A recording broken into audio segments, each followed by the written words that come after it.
Bismillahirrahmanirrahim. Assalamualaikum warahmatullahi wabarakatuh. Acaranya santai aja ya, ini Mas Daud sudah membagikan materi. Jadi nanti insya Allah akan kita berikan untuk teorinya dengan materi yang sudah ada. Nah, kemarin fotokopi cuma 25 ini, nanti kalau nggak cukup nanti kita fotokopi lagi. Setelah nanti kita praktek dari sini pulang, bapak-bapak dan ibu-ibu yang ingin memelihara ikan di rumah, nanti kita bawakan emosi. Ya ini obat ajaib ini, kalau bapak-bapak ibu-ibu mau pelihara ikan nggak dikasih emosi ini, saya yakin ikannya langsung teler semua. Jadi ini adalah oleh-oleh nanti yang bisa dibawa pulang. Acaranya sebetulnya bukan berarti saya lebih paham, saya lebih tahu ya tentang perikanan. Saya yakin ibu-ibu, bapak-bapak, teman-teman semuanya sudah banyak yang lebih tahu tentang perikanan ini. Namun kita perlu sampaikan di sini, saya hanya berbagi pengalaman saja, sehingga kita akan menyampaikan materi ini tidak lama, nanti diteruskan dengan tanya jawab aja yang penting. Yang perlu bapak-bapak dan ibu-ibu, pertama kali kita mau masuk ke bisnis ikan, perikanan. Itu yang pertama kali adalah Anda punya air. Anda punya air. Entah itu air dari sumur, entah itu dari sungai ya. Ya bagaimana mungkin Anda akan pelihara air, ikan akan ada air. Ya, misalkan dipaksakan daerah Anda itu nggak ada air sama sekali. Ya, daerah Anda tidak ada air sama sekali, dipaksakan mau pelihara ikan, waduh jangan deh. Jangan, karena nanti air yang begitu berguna untuk yang lain digunakan hanya untuk berenang ikan, kan? Ya, jadi syarat yang utama itu harus ketersediaan adanya air. Nah, kemudian kalau mau pelihara ikan itu di halaman pertama itu Anda akan ke arah mana? Yang pertama itu untuk hobi aja. Untuk hobi, saya berikan di situ ilustrasi kolam. Ini saya ambil kolamnya Pak Wayan Cahya. Ya, Wayan Cahya ini dulu bosnya Turis ya. Dulu ya kalau Anda pernah guiding di Turis, ya Pak Wayan itu anaknya Pak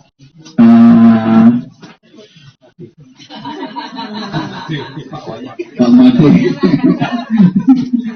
Ya, dia orang Bali yang punya dulu Pakto Bali ya, Pakto Bali. Kemudian sekarang pisah jadi Turis, dan Pak Wayan ini anak yang tinggal di Jogja, tinggalnya di Godean, Sidoarjo, ada yang dari Sidoarjo, mungkin Sidoarjo, kalau nggak ada ya, Sidoarjo, nanti kalau di Sidoarjo. Nah ini kolamnya ini dulu saya yang bikin.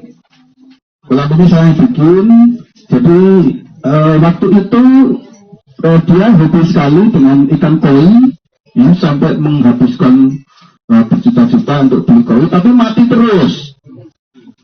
Nah, padahal itu masih mahal ya, ikannya banyak sekali. Dia suka yang beko. Beko itu hitam dan merah.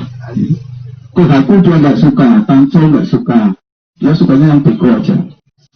Nah, setelah mati-mati terus, kemudian datang ke tempat saya ke sini.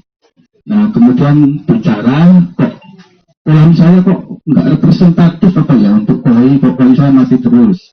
Sehingga saya bikinkan. Jadi ternyata bikin kolam koi itu memang harus ada sirkulasi air yang selalu menyebabkan air itu terisi oleh oksigen yang cukup. Ya, terisi oleh oksigen cukup. Sehingga ini adalah kolam utamanya. Di belakang ini ini ada filterisasi. Jadi sistem filterisasi nanti akan kita bahas lebih lanjut di belakang. Tapi ini yang jelas untuk hobi. Untuk hobi memang Anda tidak berhitung untung rugi ya, karena hobi ya, untuk hobi. Jadi seperti itu biasanya koi. Nah, koi itu bagi penghobi itu menarik sekali karena kalau dilihat dari rentetan sejarahnya, koi ini ikan keberuntungan katanya. Dan kalau pelihara koi itu kebanyakan itu dia akan berjumlah 9 ikannya atau kelipatannya. Jadi 9, 18 ya, 18 karena 18 itu 1 dan 8, 1 ditambah 8, 9. Kemudian 27, ya 27. Jadi kalau dia mati 1, ya dia beli lagi supaya tetap jumlahnya, ya angkanya ke arah 9. Karena 9 itu kilo katanya, kilo koi ya. Nah itu sehingga koi itu betul-betul untuk hobi ya. Nah ini peruntukannya nanti Anda mau kemana? Kalau mau ke hobi ya ini nanti biasanya pilihannya ke koi. Nah belajar tentang koi macamnya banyak sekali, ada dari kohaku, kemudian isuri, ada beko, ada tanco, ada macam-macam sekali, ada sekitar 90 macam ya koi. Nah kemudian koi ini tidak dihargai berdasarkan kilo ya. Jadi koi itu gede sekali, 1 kilo mungkin beratnya atau 2 kilo bahkan, tapi pattern motifnya itu jelek ya, akhirnya murah. Jadi koi ini karena ikan hobi yang dinilai ini pattern, jadi batik aneh itu ya, batik aneh, dimana antara kalau misalkan kohaku antara ko-nya ya sama hakunya itu pisah. Jadi putih sama merahnya itu pisah, tidak gradasi ya. Jadi kalau misalkan dari merah kemudian ke agak ke orange ya, kemudian agak ke putih ya, itu jelek ya, itu koi ya. Koi itu batas antara ko sama hakunya pisah. Atau kalau beko, ya B-nya sama P-nya ya pisah, hitam sama merahnya itu pisah, betul-betul pisah. Hitamnya ngumpul, hitam, merahnya juga ngumpul. Nah, tanco itu adalah koi yang kepalanya ada benderanya Jepang itu namanya tanco ya. Itu juga bulat betul, sehingga koi itu betul-betul untuk hobi. Nah, kemudian yang kedua, ada pertanyaan dulu untuk koi. Senang kalau bicara tentang koi. Mungkin nanti kalau yang tertarik nanti kita ngobrol tersendiri. Saya termasuk di komunitas sebetulnya. Sekarang di Yogyakarta ketuanya Mas Santoso namanya. Alamatnya yang dari berubah Mbak Dani. Ya Mas Santoso, Mas Hari mesti tahu ya namanya Mas Santoso yang di Belendangan, rumahnya di Belendangan. Oh, nah itu konsep kental dengan saya. Jadi itu ketua perkoian di Jogja. Nah kemudian nanti kita ngobrolnya kalau sudah selesai saja. Kalau memang ingin berbisnis tentang koi, tapi kalau masuk ke bisnis juga gila itu nanti hasilnya.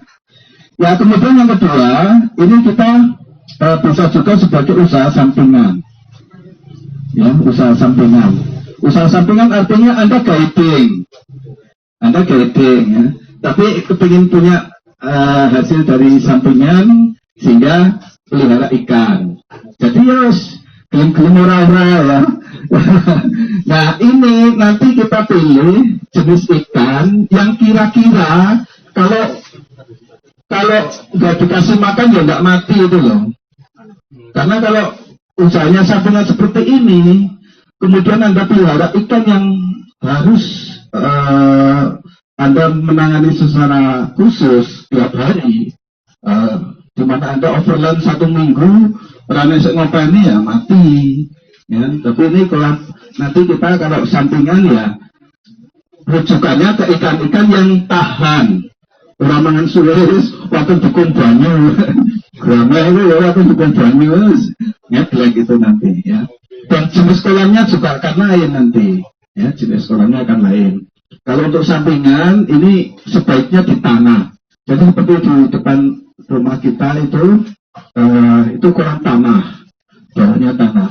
Itu tak tinggal overland sebulan itu orang masuk makan tidak masalah. Karena memang jenis ikannya juga gurame. Ini ada 200 ekor di situ. Kemudian ada macam-macam sih itu, macam-macam. Ada malam, ada bawal dan sebagainya. Itu sampingan. Jadi ya orang menghasilkan ya orang masalah. Ini hasilnya ya matur nuwun. Dulu sering ini dipancingkan sama anak-anak pariwisata juga, supir-supir, kemudian teman-teman dari hotel-hotel itu mancing ke sini, ada teman dosen juga mancing di sini. Jadi lumayan, dipancingkan juga lumayan hasilnya. Ya. Ya, itu kemudian yang ketiga itu sebagai mata pencarian utama. Nah ini yang sangat kita waspadai. Kalau Anda menganggap perikanan ini sebagai satu mata pencarian utama, sehingga guiding minggu saben. Guiding minggu saben. Mas Martono lah, guiding minggu saben itu Mas Martono. Wah ngetep ya. Akhirnya bisnis utamanya mahal gitu. Itu. Nah, sebagai bisnis ini sebetulnya yang paling prospektus itu yang pertama yaitu pembibitan. Ya, pembibitan.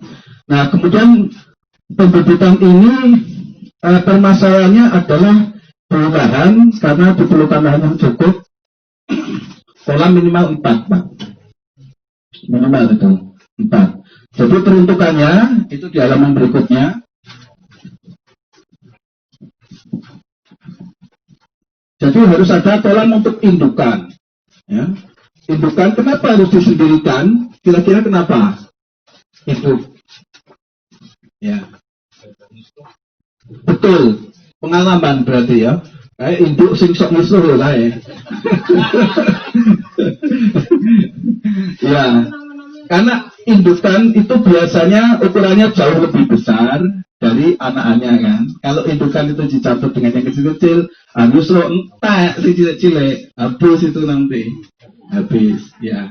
Karena beberapa jenis ikan kanibal. Ikan kanibal itu lele ya, kemudian patin, bawal juga ya. Kemudian ada ikan namanya nila, tapi nila batu. Saya ada di belakang di akuarium kalau mau lihat nila batu seperti apa. Nila, tapi dia kanibal. Ya. Itu saya punya satu beratnya sudah hampir 1 kilo, satu ekor. Ya. Nah itu nila tapi kanibal, hati-hati itu. Kalau ada di kolam ambil aja, kalau nggak diambil pasti yang lain akan habis. Oke ya. Kolam indukan itu harus ada. Kemudian ada kolam untuk pemijahan yang kedua. Pemijahan. Nah, untuk kolam pemijahan ini teorinya adalah kolam ini harus selalu kering. Kalau tidak digunakan untuk memijah. Ukuran paling ideal untuk pemijahan itu 2 meter kali 1,5. Di belakang pintu ini ke sana ini dulunya kolam pemijahan, tapi sekarang sudah ditutup. Nah, kolam pemijahan ini kenapa saya bilang harus kering? Ini sifat ikan itu biasanya mijah itu bulan September, secara alami ya, secara alami itu September Oktober itu mijah sendirinya di sungai-sungai, di kolam atau di mana itu biasanya bulan itu. Dicari tahu kenapa kok September, kenapa kok awal Oktober. Nah ternyata di awal Oktober itu adalah awal datangnya air, awal datangnya hujan, ya awal datangnya hujan. Sehingga si ikan punya harapan, oh ini udah mulai hujan, tak kawin aku tak rapi ya, kemudian ya. Itu sehingga dia akan mijah di bulan-bulan itu. Nah Kenapa saya bilang kolam pemijahan harus kering? Itu adalah untuk memodifikasi supaya seolah-olah itu September kering. Ya. Nah, nanti begitu mau si induk ini sudah matang, itu ada gambarnya di bawah yang untuk pemijahan itu ada dua indukan. Yang sebelah kiri yang punya 2 titik itu adalah yang betina.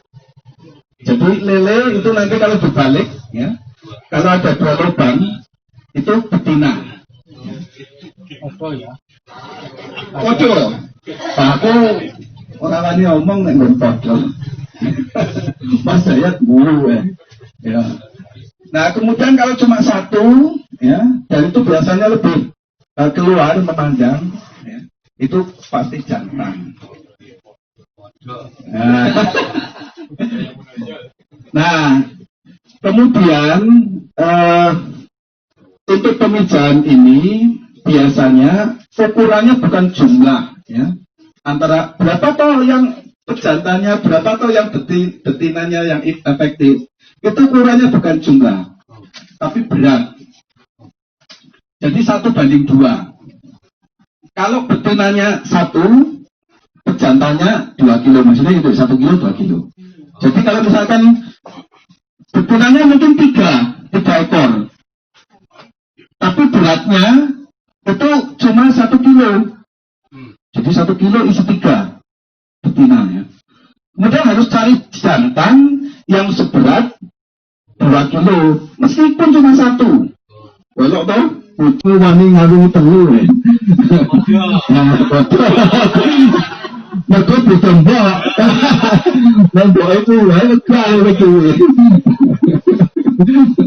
Ya. Jadi berat.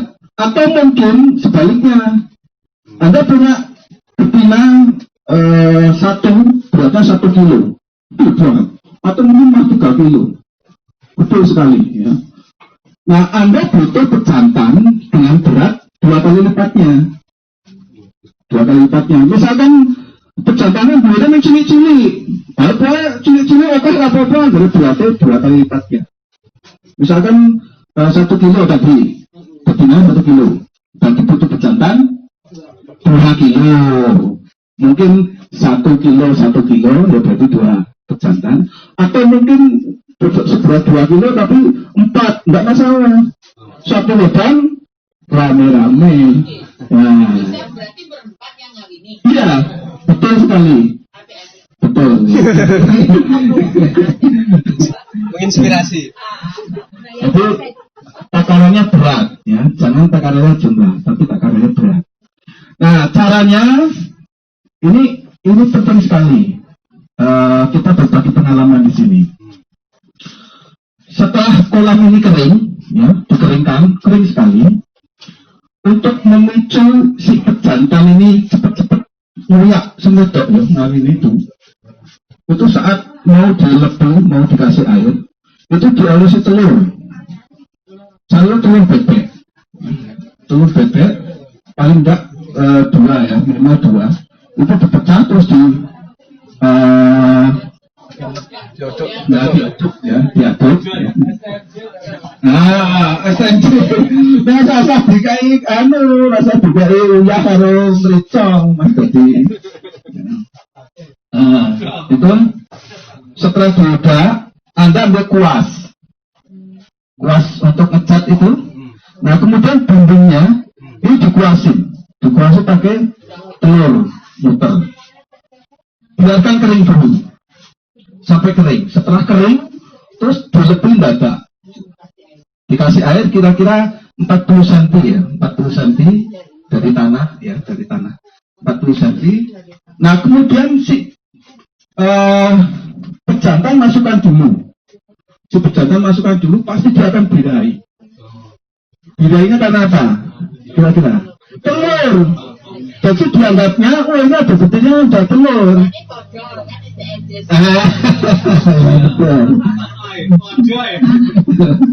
Nah, setelah dia berkeliaran itu baru masukin si betina.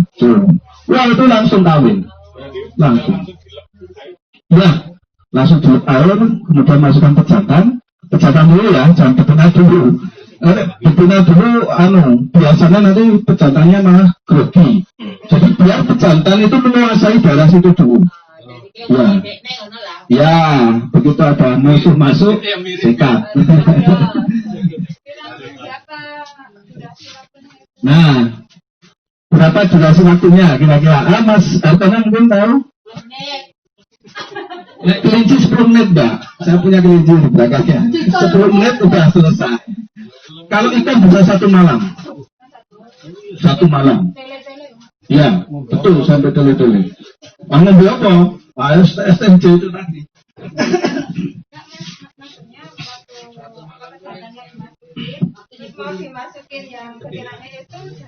Ya, bagus pertanyaannya. Sedetail mungkin nggak bisa berbagi pengalamannya ya.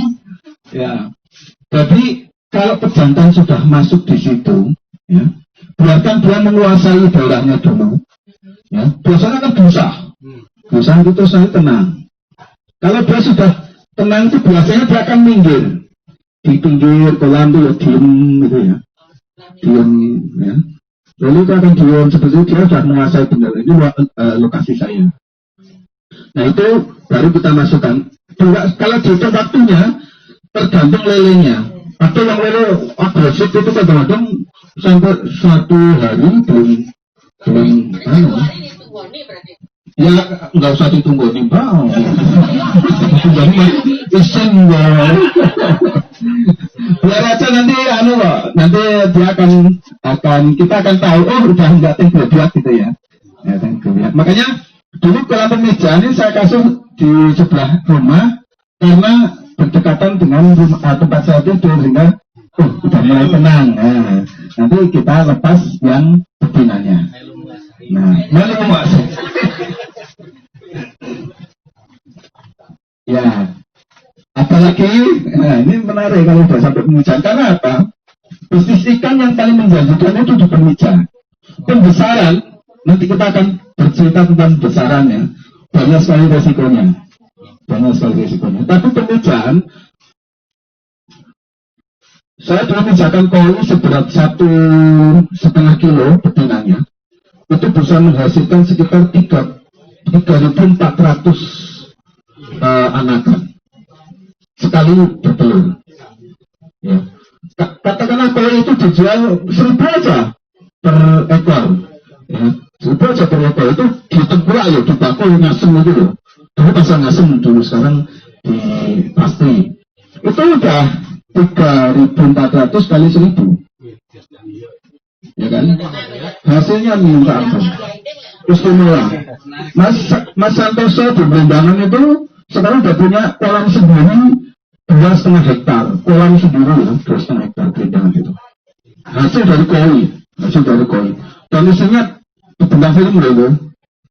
Isinya Mas Santoso itu bintang film. Bukan. Bintang filmnya karena dia figuran, tapi betul pengen untuk TV, penjuara terkenal itu, betul untuk TV.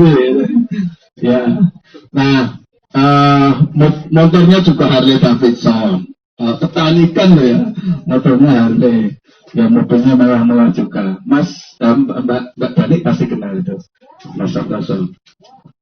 Ya, nah. Sehingga bisnis ikan itu yang paling menjanjikan sebenarnya pembebitan. Ya. Apalagi petani sebelum masuk ke sana nanti. Nah setelah itu ya nanti kawin. Kawin itu kira-kira 1 malam. 1 malam itu yang ramai. Tiap malam buru. Bumi ya, senangnya konangan Mas Kiki kan ya di selfie ya. Nah setelah 1 malam nanti kawin itu paginya itu akan tenang. Cepet kalau paginya, kalau malamnya sudah tidur ya, entah itu kawin entah itu lalu sama aja. Itu paginya langsung diambil pejantannya. Ya, pejantan jangan dibiarkan terus di situ. Kalau dibiarkan terus di situ akan merusak ini lahan yang mau kita atur untuk bertelur. Jadi nanti setelah pejantannya diambil, kita masukkan, biasanya kita pakai ijuk yang ditata, ya biasanya dikecat ya sama bambu, dipecat sama bambu, itu nanti ditata di situ, karena nanti telur itu akan keluar dan nempel di ijuk-ijuk itu, ya, di ijuk-ijuk itu. Atau kalau misalkan nggak ada ijuk, kita biasanya pakai ini, belarak itu loh, kelapa itu, belarak kelapa, masukkan aja itu nanti juga akan nempel di situ. Banyak sekali ribuan. Kalau 1 kilo itu bisa ribuan. Nah, setelah menempel di situ, amis sekali ya. Baunya akan amis sekali. Anda akan tahu, oh ini sudah bertelur. Begitu Anda masuk ke kolam, itu nanti akan terasa ada pasirnya itu.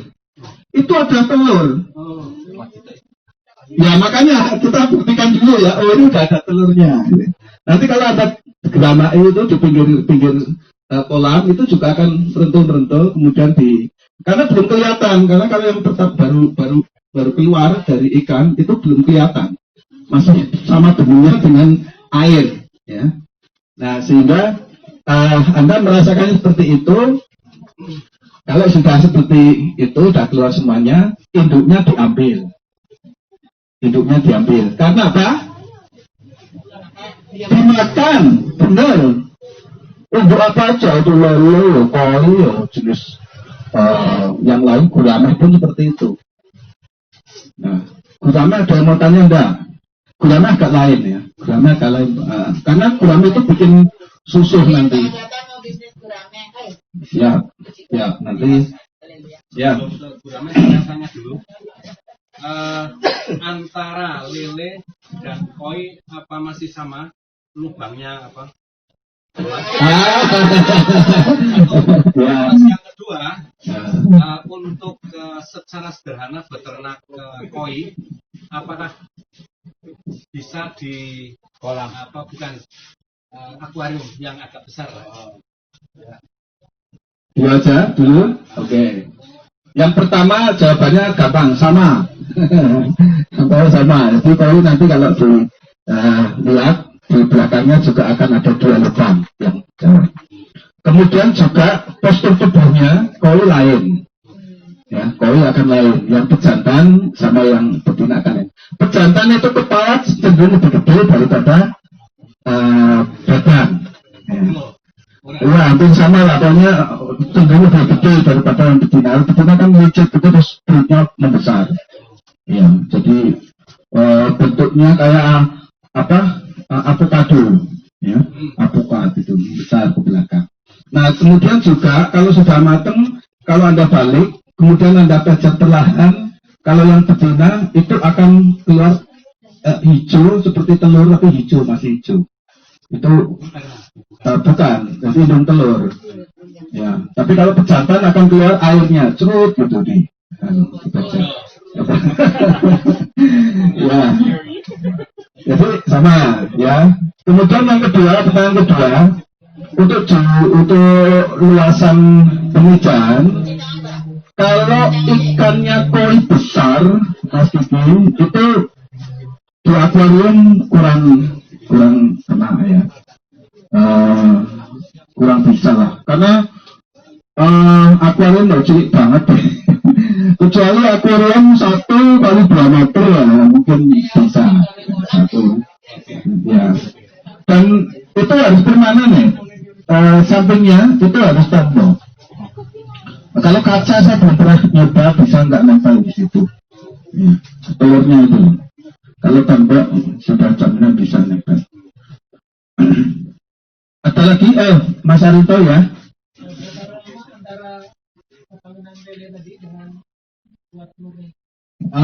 Berapa lama antara perkawinan dan telurnya keluar? Ini secara pengalaman aja ya, secara pengalaman itu 1 hari sudah keluar. Jadi kalau malam itu sudah, sebenarnya pembuahan di ikan itu lain dengan pembuahan pada manusia.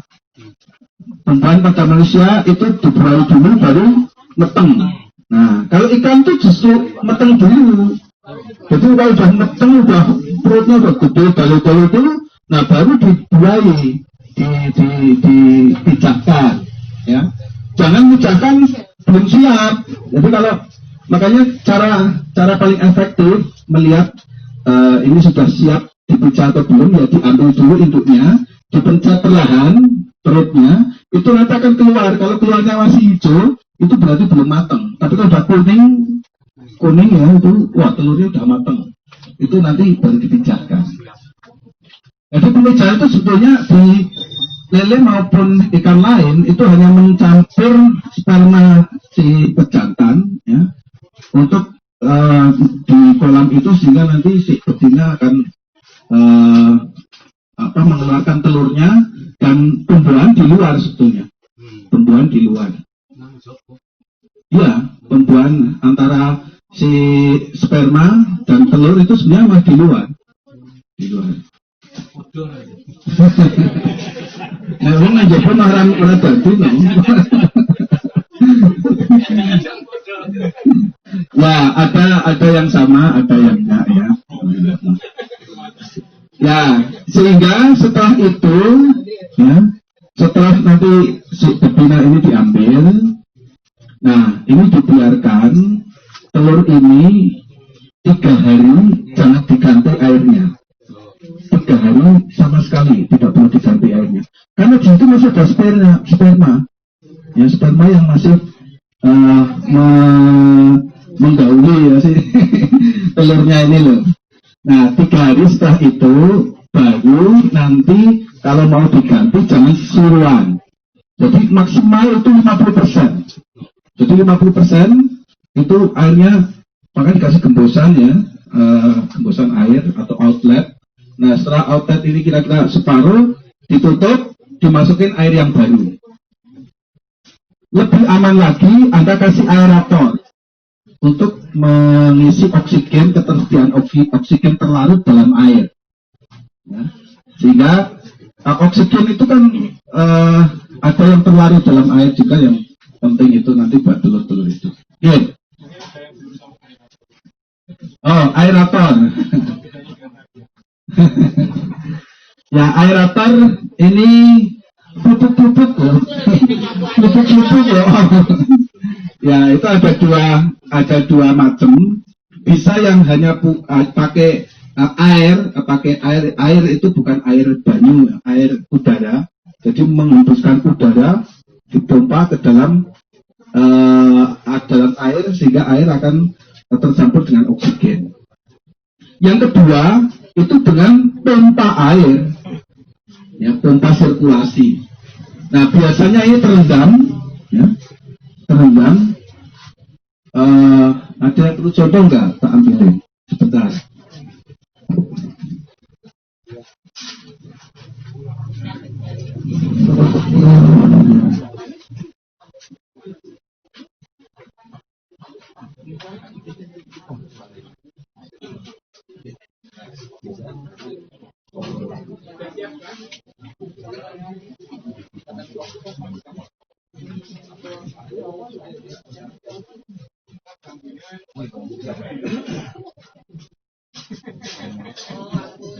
Ya, ini contoh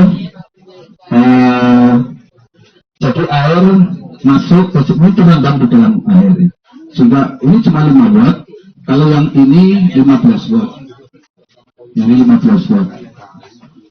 Ya, ini terendam di dalam air, kemudian air akan dipompa keluar. Nah, usahakan kalau sudah dipompa keluar, ini air mengucur.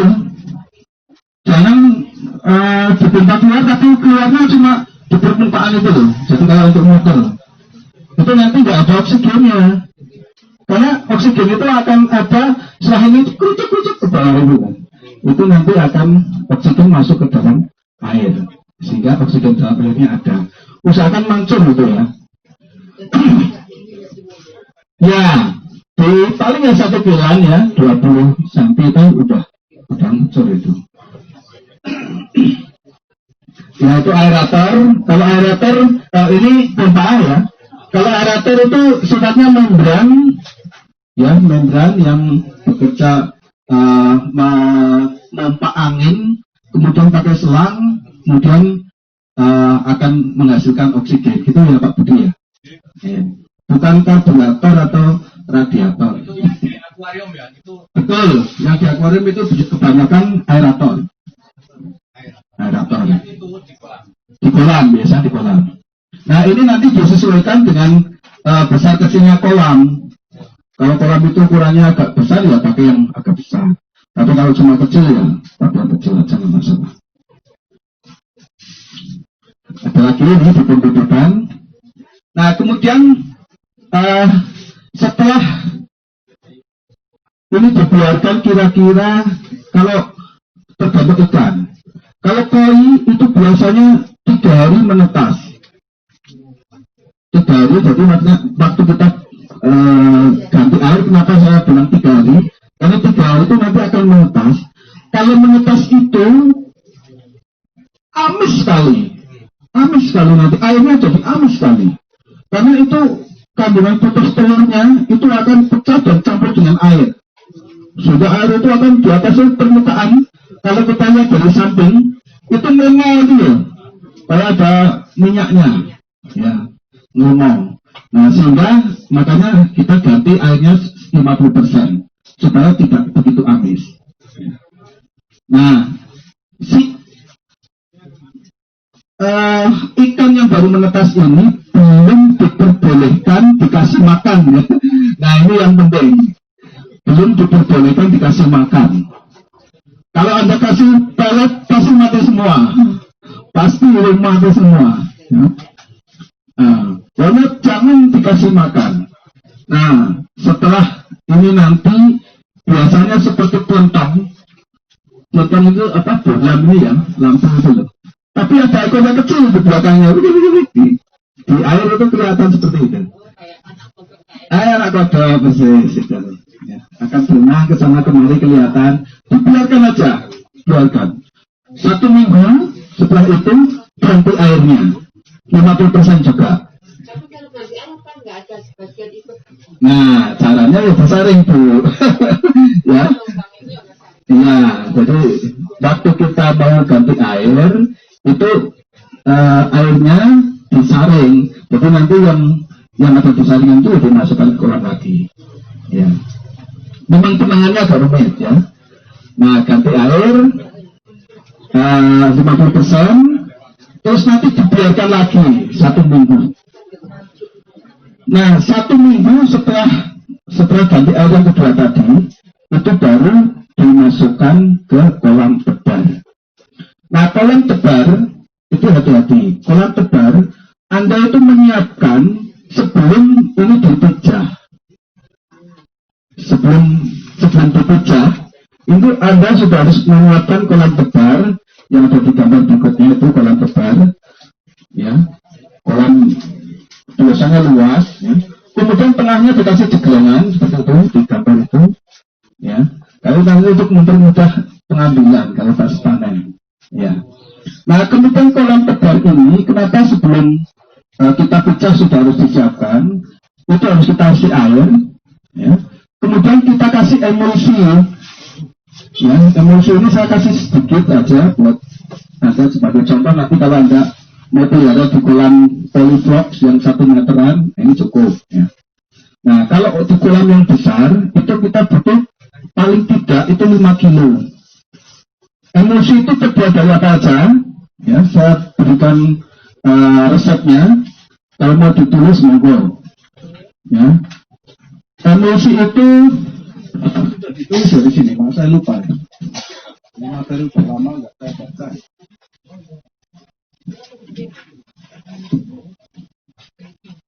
Oh ada. Nah, sudah ada di halaman yang ini. Nah, ada molase namanya, tetes tebu ya, tetes tebu atau molase itu di situ tertulis setelah kolamnya di fermentasi per meter persegi. Ini per meter persegi. Jadi kalau kolamnya gede ya semakin banyak tentunya ya. Molase itu tetes tebu untuk 1 sendok teh. Kemudian EM4. Mas Dad bisa tolong ambilkan EM4 di belakang kandang kelinci tempatnya kuning ya, lewat sini ya. Botolnya kuning, ada tulisannya EM4. Ya, molase itu tetes tebu, silakan Anda cari di toko-toko pakan, itu pasti ada. Tetes tebu itu 1 liternya itu 12.000 ya Mas Hartono ya, 12.000 sekarang. Jadi molase itu sebetulnya saripati tebu yang tidak mengkristal. Jadi kalau Anda ke pabrik gula, ya, itu kan untuk tebu itu tetes tebu itu jadi kristal, itu biasanya dia dicampur dengan asid yang terbuat dari, kalau kita ke Ijen itu kan banyak orang bawa belerang. Nah, belerang itu sebetulnya adalah alat utama untuk mengkristalkan gula. Jadi itu kalau kita lihat pengolahannya di belakang itu tepatnya Jawa itu nggak ke sana, itu kan ada pengolahan belerang digodok, itu diambil asidnya. Nah, asid ini nantinya digunakan setelah tetes tebu itu diperes di penggilingan tebu, itu akan dapat tetes tebu, kemudian dimasukkan asid, itu dia akan krek langsung mengkristal, ya, langsung mengkristal. Jadi itu jadi gula pasir. Ya, kalau yang nempel-nempel di dinding nanti jadinya gula batu gitu ya. Kemudian yang tidak mengkristal itu nanti jadi molase. Nah, ini E4. Ini juga cukup banyak. Ya. 20.000. Tahu harganya. Ya, ini adalah bakteri fermentasi isinya. Bakteri fermentasi. Ya. Ini nanti sudah ada di sini, saya kasih. Ya. Sudah ada di sini, sudah dicampur apa-apa tersebut dengan E4. Nah, kemudian ada lagi di situ garam gosok. Garam gosok itu garam yang tawur itu loh, yang gede-gede itu loh. Nah, yang belum ada yodiumnya. Nek sing di udah kotak-kotak itu kan udah ada kimia ya. Kita kurang bagus kalau untuk kolam. Jadi pakai garam gosok itu. Garam gosok itu juga belinya di tempat-tempat itu, tempat-tempat makanan sapi itu ya, pasti ada itu. Dan murah sekali. 1 kilo berapa Pak Hartono? 50 kilo itu 1 kilonya cuma 6.000 nah. Ya, nggak sampai ya 2000-an. Ya, garam gosok, ya. Kemudian dulamit itu gamping sebenarnya. Dulamit ya, gamping tawur itu. Ya, kemudian kotoran hewan bisa dari sapi, kerbau, atau saya pakai kelinci terus karena memang saya pelihara kelinci, jadi pakai kelinci. Ini saya kasih yang pakai kelinci, jadi yang di dalam nanti yang saya kasih yang di dalam bungkusan.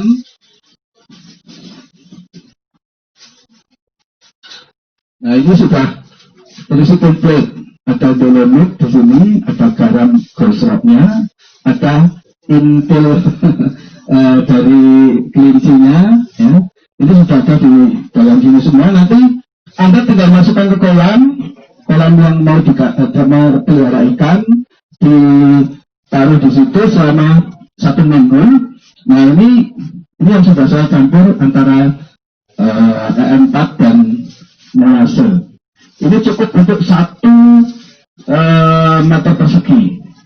Kolam Anda nanti kalau 1 meter persegi sudah cukup. Ya. Dibiarkan, ya. Kolam untuk penebaran itu didiamkan 1 minggu pertama itu air akan jadi merah. Jangan kaget, air akan jadi warna merah itu loh. Merah puatet gitu. Merah foto, itu. Biarkan aja, nggak masalah.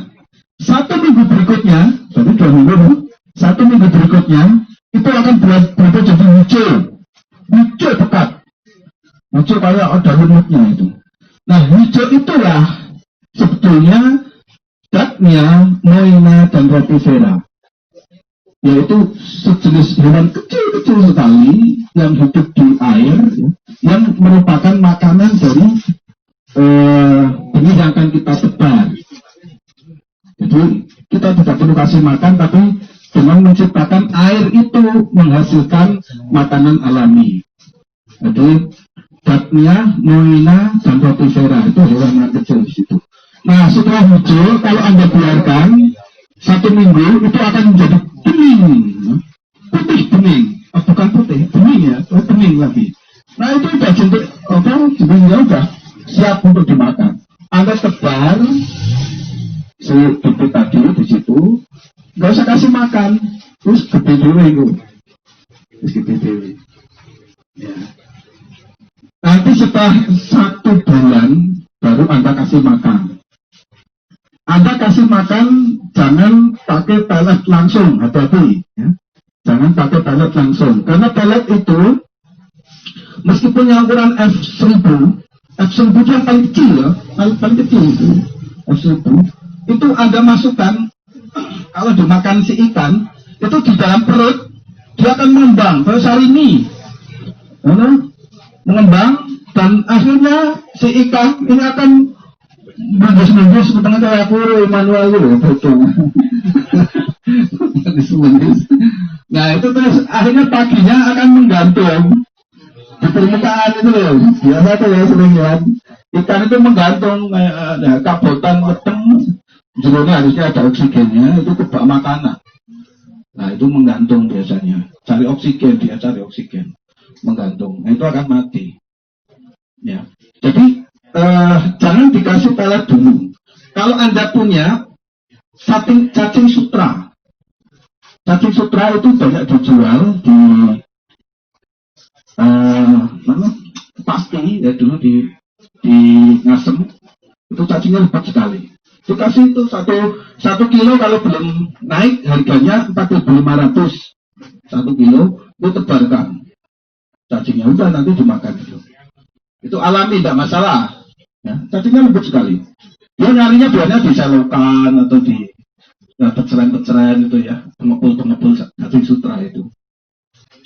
Ya, kemudian dibiarkan di situ sampai kira-kira 2 bulan baru siap panen. 2 bulan siap panen untuk sortiran pertama. Nah, sortiran pertama, kenapa kita minta kolamnya di bawah itu harus ada kotak seperti itu, ya. Ada kotak. Karena itu nanti kalau disat, ya, gembosannya dilepas, itu akan muncul di situ lelenya atau ikan yang lain, ya. Muncul itu ngambilnya gampang. Penyautiran itu tujuannya adalah supaya tidak memangsa yang kecil, yang besar. Ikan-ikan tertentu, ya, ikan-ikan tertentu itu sing gede, asu gede menang kerai. Asu gede menang kerai. Iwak gede gede wae menang kerai. Mangane sing cilik-cilik itu harus disortir. Nah, disortir itu nanti kita cari ada yang 5-7, artinya 5 sampai 7 sapi ya. Nanti ada yang 7-9, jadi 7 up sampai 9 cm, terus nanti 7 ke atas lagi. Disinilah kita harus jeli. Setelah kita sortir, ya, kalau kita mau besarkan, kita pilih yang ukuran paling besar di situ. Itu biasanya hampir separuhnya. Namanya pelontongan.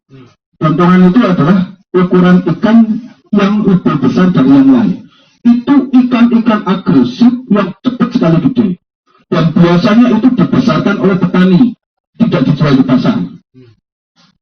Ya, karena itu memang ada bakat alami wis agresif makane. Nah itu dipisahkan, diuduh, cepat banget gede itu.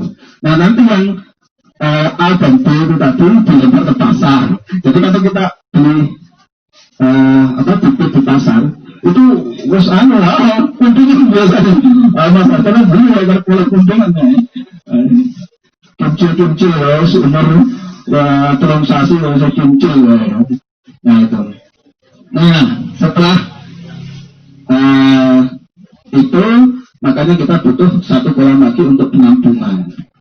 Ya, kolam penampungan itu kolam yang nantinya untuk nampung sebelum kita jual. Yang potongan itu kita kumpulkan untuk kita sendiri. Atau mau dijual dengan harga lain. Dengan harga lain, jangan samakan. Misalkan 57 itu 1 kilo sekarang 60.000 ya. 60 sampai 70.000 tergantung. Nah ini bisa kita jual 2 kali lipat mereka mau kok. Benar. Ukuran 57 itu berarti 1 kilo isi sekitar 120-130 ekor. Ya, itu bisa kita jual 100.000 mereka mau. Mereka mau. Jadi perbujinya sebenarnya cepat gede itu. Sepuntungan itu. Ya. Itu makanya kita perlu kolam penampungan. Nah ini untuk pembibitan. Nah sekarang pembibitan masih ada pertanyaan belum? Masih ada pertanyaan belum? Total waktu dari mengawinkan sampai bisa dijual 3 bulan, Mbak. Iya, 3 bulan. Ya, makanya ini harus intens di situ kalau kita sudah masuk ke pembibitan dan hasilnya jauh lebih besar daripada guiding. Bener kok. Oh, kalau mau menggeluti ini, nah siap orang berlan, kamu pun lockdown, ayo. Lockdown. Nggak pakai kotak-kotak kayak alami gitu. Ya, bisa pakai kolam alami bisa, Bu. Jadi pas penebaran bibit, kalau kita lihat kolam-kolam yang ada di mendut, sebelum mendut itu ya, itu racek itu kolamnya alami, Bu, sawah. Kemudian kalau kita ke dekat sini di daerah Pakem Binangun, namanya desanya Berende, ya Berende. Di Berende itu juga malah dicampur dengan padi di situ. Jadi pas nanam padi itu ikannya sekalian 2 kata di situ ditebar. Jadi ini arahnya barat utaranya apa ya? Wetan Garmen, Wetan Garmen Balong. Wetane, itu Berende itu pusatnya Mina padi. Jadi dicampur dengan padi. Sehingga pas padinya panen, ya pas ikannya juga panen. Ya betul, tepat sekali. Persisnya jangan sampai masuk ke situ. Monggo sambil dicahar. Ya, monggo.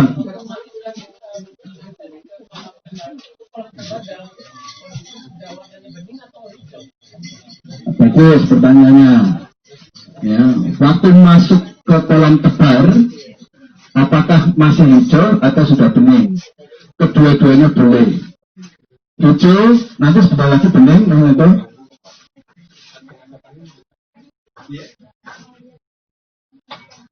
Oh, yes. Mau lihat pengasapan enggak? Proses pengasapan. Udah lihat. Karena sudah mau selesai itu. Monggo kalau mau yang lihat pengasapan. Jadi Mas Ari itu bagus sekali pertanyaannya. Boleh masih hijau itu sebetulnya sudah ada. Datanya Moina dan Rotifera sudah ada di situ. Jadi sudah siap ditebar di situ. Tapi kalau misalkan bisa nunggu sampai bening, lebih bagus lagi. Ya, makanya begitu kita mijahkan, begitu kita ngawinkan ikan, itu kita sudah harus masukin ini, ya masukin molase, kemudian juga pokoknya emulsi ini sudah siap. Masukkan ke kolam, ditaruh di dalam itu ya dia di tepi watu itu kasih air sampai menggenang, sampai ditunggu itu nanti akan keluar dari situ makanan-makanan alami. Ya, Mas Didi, monggo.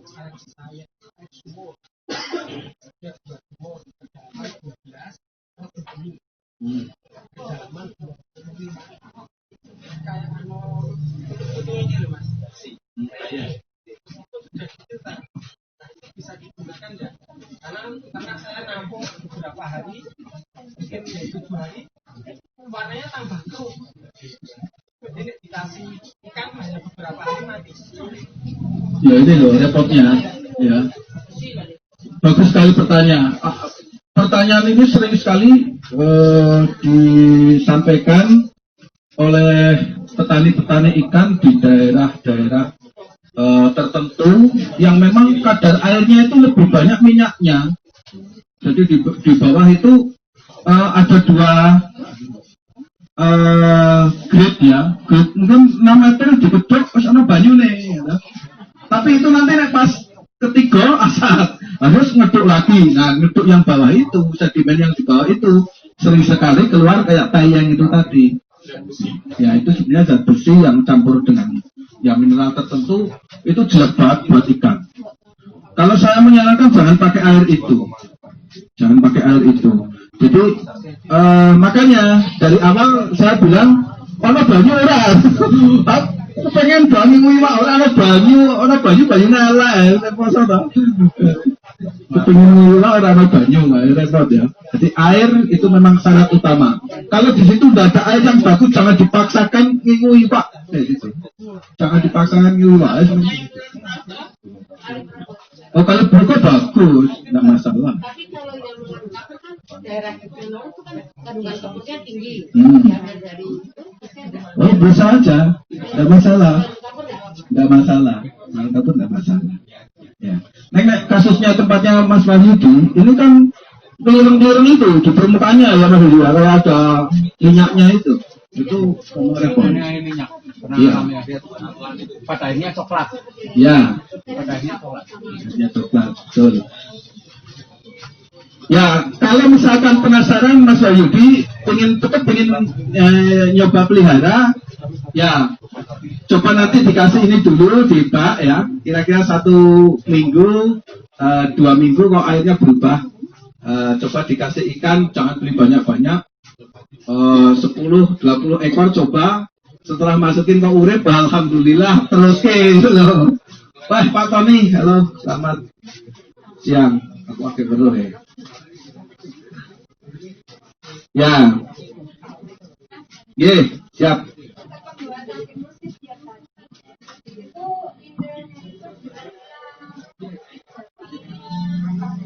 Ya, bagus.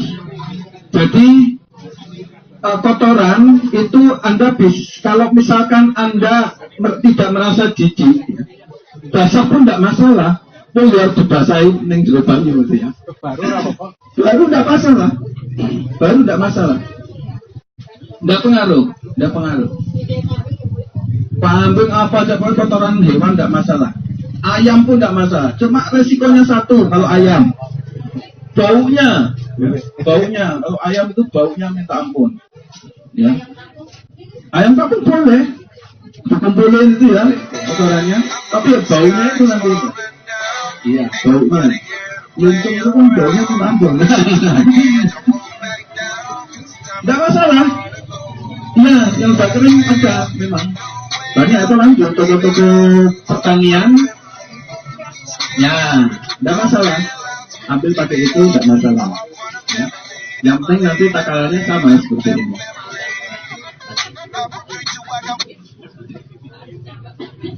Oh, bandeng.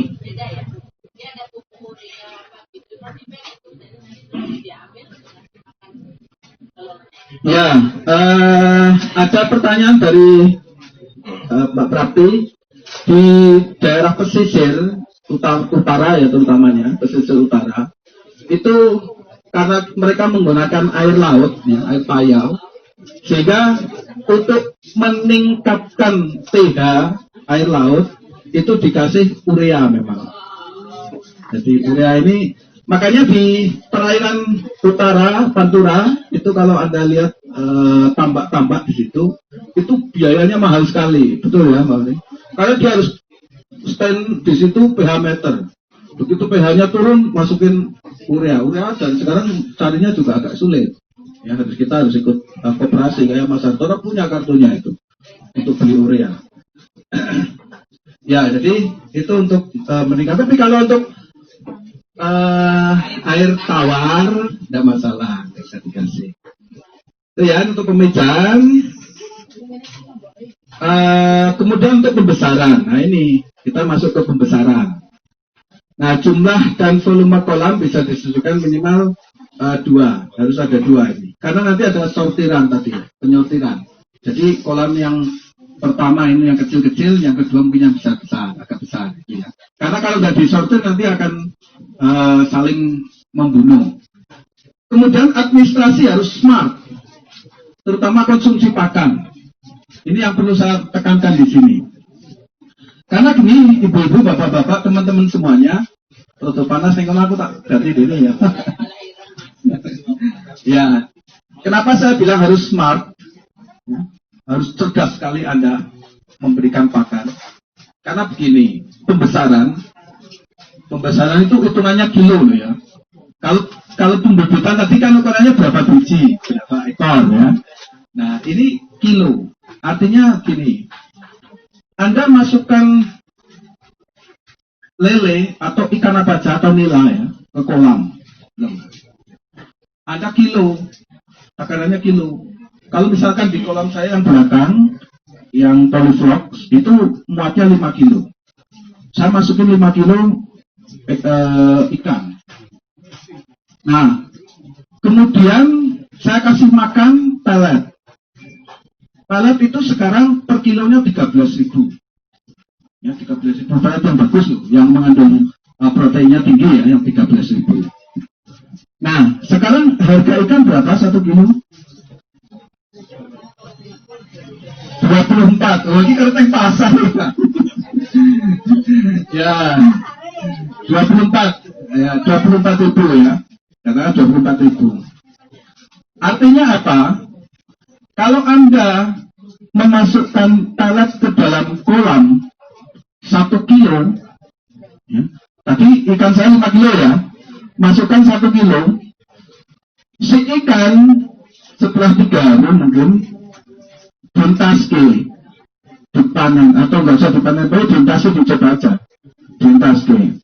Kok tetap 5 kilo, oke ya, oke ya. Tapi kalau misalkan dentaske, kok jadi 6 kilo, bro, artinya peletnya sekilo, apa? Untuk daging 1 kilo, ya kan, bro. Makanya kita harus smart. Pemberian pakan yang paling efektif, saya kasih bocoran, itu hanya 5% dari berat yang ada di kolam. Berat tiap harinya 5%. Jadi misalkan 10 kilo, 5%-nya kan berarti 5 on. Ya, itu sehari dipaksakan. Jangan dengan senang merebutan peluk ke belakang lagi, pengen peluk lagi, bangkrut. Ya, bangkrut. Artinya Anda masukkan pakan 1 kilo, ikannya pun harus bertambah beratnya 1 kilo. Itu BEP, break even point, tujuan, ya. Nah, itu harus smart. Ya. Smart lagi adalah Anda tambahi dengan makanan yang tidak beli, ya. Makanan yang tidak beli, terus oke lah sih ikan itu mau, misalnya Grame itu kan suka rumput-rumputan juga, ya, suka daun-daunan, ditambahi lontong. Berawal, makanya sekarang petani ikan itu yang jadi favorit kalau punya kolam besar itu bawang. Bawang itu apa ya dipangan? Wah, negara pisang cemplungkan tak, bener loh. Terus anggurnya pisangnya, daunnya pisangnya betul di. Bahkan saya pernah punya baju turis yang hijau itu, kecemplung kolam itu habis kok. Betul loh. Iya, kemudian nggak hijau-hijau, banget. Tapi memang, ya, betul apa? Gagas ya, gagas. Jadi bawah itu memang gagas. Nah itu smartnya di situ. Anda pilih ikan yang kira-kira konsumsinya tidak terlalu banyak mengeluarkan uang kita. Ya. Gimana? Kalau lele, Anda rajin-rajin cari bekicot. Oh, ini mulianya ya. Nah, ini Mas Marto dibuka ya, yang di dalam kan. Saya kemarin lihat di Minggir, daerah Minggir, itu di pinggir jalan itu banyak sekali itu yang sana dibuangin. Wah, tampil, cocok sampai rumah, masukin kolam belakang juga. Nah, berakasnya ini, berakas orang menilai ya. Ya, jadi kita harus smart, ya, kita harus smart untuk memberikan pakan kepada seikan sehingga nanti kita tidak akan mengalami kerugian yang bertubi-tubi. Ya, kemudian perkembangan ikan dan tingkat mortalitas. Kita perkembangannya harus kita pantau terus. Makanya kita beri contoh kolam-kolam yang gampang disat itu loh. Nah, kolam itu gampang disat. Ngontrol gampang banget. Gitu. Tapi nih, kolam bekukut yang ngesat bapak anggap busur. Ada loh ya. Kolam itu nggak ada dikasih gembosan itu. Warna ngesat bapak nyuruh busur atau Maret dong. Gampang juga, ada peralon di bawah yang Betul, nanti kita kasih contoh di belakang ya, kolam saya. Nanti kita buka peralonnya, dus langsung asap. Ya. Nah, kemudian pemilihan jenis ikan yang diinginkan. Pemilihan jenis ikan. Anda hidup di daerah air deras, ya, di daerah air deras, tempatnya Pak Martono, siapa lagi? Mas Emmanuel deras nggak sana airnya? Oh, Padangan ya. Nah, itu cari yang ikan bersisik. Kalau airnya deras ya, cari bersisik. Nila, ya, nila itu umurnya cuma 70 hari. 70 hari itu nanti sekilo sudah isi 8, isi 10 maksimal. Cepat banget itu, nila. Ya. Kemudian kalau gramnya tabungan sih, gramnya lama ya. Tapi bagus, gramnya di air deras bagus. Kemudian juga bawal, tadi, tawas, malam itu bagus. Ya. Nah, untuk teman-teman yang ketersediaan airnya mungkin nggak deras, makanya jadi lele jadi pilihan. Ini kita sebenarnya lele pilihan. Nah, cuma lele ini jadi favorit karena dagingnya, ya. Dagingnya itu paling gampang kita pisahkan dari durinya, ya kan ya. Buat bayi aja aman. Durian semua di tengah. Coba bawal, tawas, wah harganya tekan buntu. Hati-hati nek ngasih ke anak kecil. Nah, kemudian juga lele cenderung lebih tahan terhadap penyakit atau hama sepanjang kita tahu. Makanya di sini kita berikan kesalahan yang sering terjadi pada budidaya lele. Yang pertama apa? Belum punya pengepul. Wah, lu dapat banget. Mas Erwin contohnya. Mas Erwin di berubah-berubah ini, bayar ada bingung. Pak Ibu modelin gitu lele ini. Ya, jadi teman kita itu ada yang jadi pengepul. Anda kenal yang namanya Mas Agung Nurhadi, DPC Bantul. Agung Nurhadi, Agung Patean, maksudnya Patean ya, di alun-alun Kidul itu, tapi dia hidupnya di Bantul. Nah, dia pengepul. Artinya teman kita sudah ada yang mau menampung, kalau mau lele ini. Mas Agung itu punya 7 kolam dan dia pintar nanamnya. Kolam A ini minggu ini, kolam B nanti lebaran minggu depan, kolam C lebaran minggu depannya lagi, sehingga setiap minggu panen. Muter aja, pintar itu. Ya. Jadi pengepul itu penting sekali. Karena apa? Kalau kita tidak punya pengepul dulu, benar repot loh kita mau jual lele itu. Sak gelimnya kalau gali, wow, terus ada tegel, wayang dodol. Lele efektif itu kan sebenarnya 1 kilo isi 10. Isi 10, 8 maksimal. Coba sekilo isi 6 tuku enggak? Benar itu. Padahal selak neng kolam kesuwen, atau lemangan oke banget, nek wis gede-gede lemangan oke banget. Kita masuk konsumsi terus, ora payu-payu. Wah, itu bagusnya di situ. Makanya kita harus punya pengepul. Pengepul sendiri nanti yang akan selalu ngontrol kita. Gomu sing kolam air siap ya, aku sosok ning gomu. Dia sudah punya jadwal. Ya.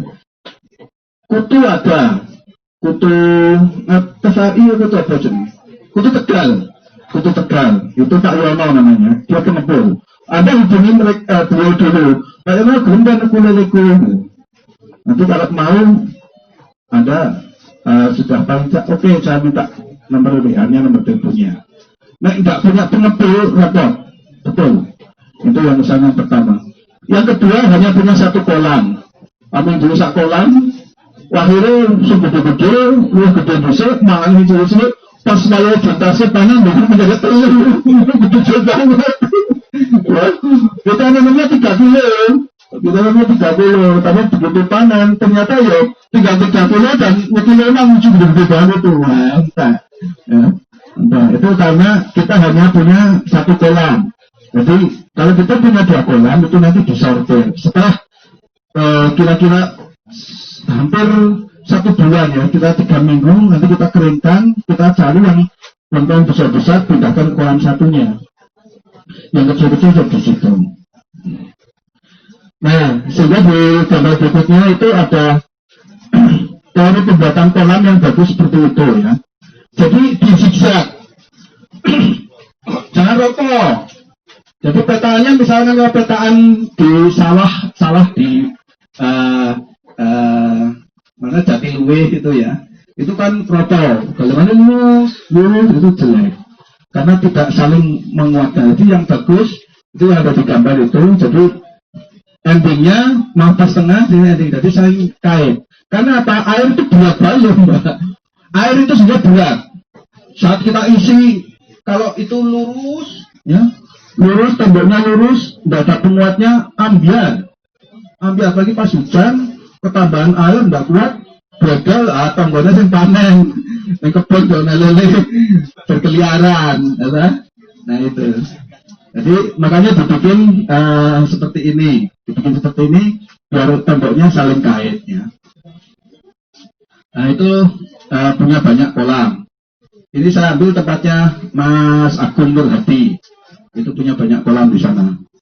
Kemudian persiapan kolam yang ngawur. Ya, persiapan kolam yang ngawur. Artinya kolam tidak ada gembosane.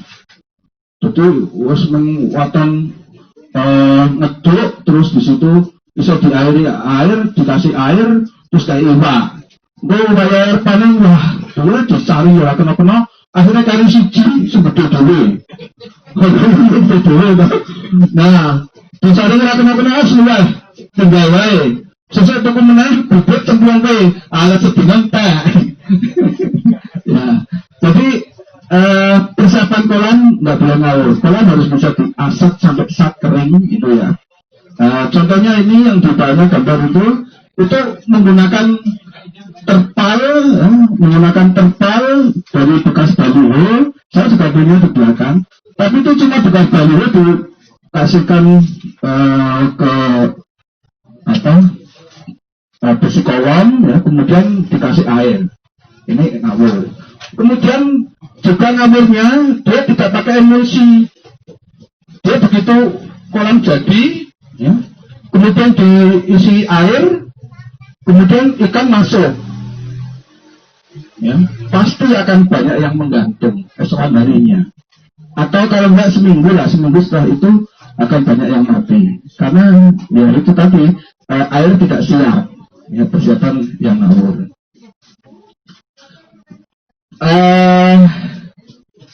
Ini tipe kolam ada beberapa. Yang pertama kolam tanah. Jadi, nah kolam tanah ini karena air ini akan meresap ke dalam tanah, ya, pasti akan berkurang. Volumenya akan berkurang. Jadi pastikan suplai air tercukupi dan bisa dikeringkan. Sering sekali kita bikin kolam, ya, kolam tanah, tapi air adanya cuma pas musim hujan.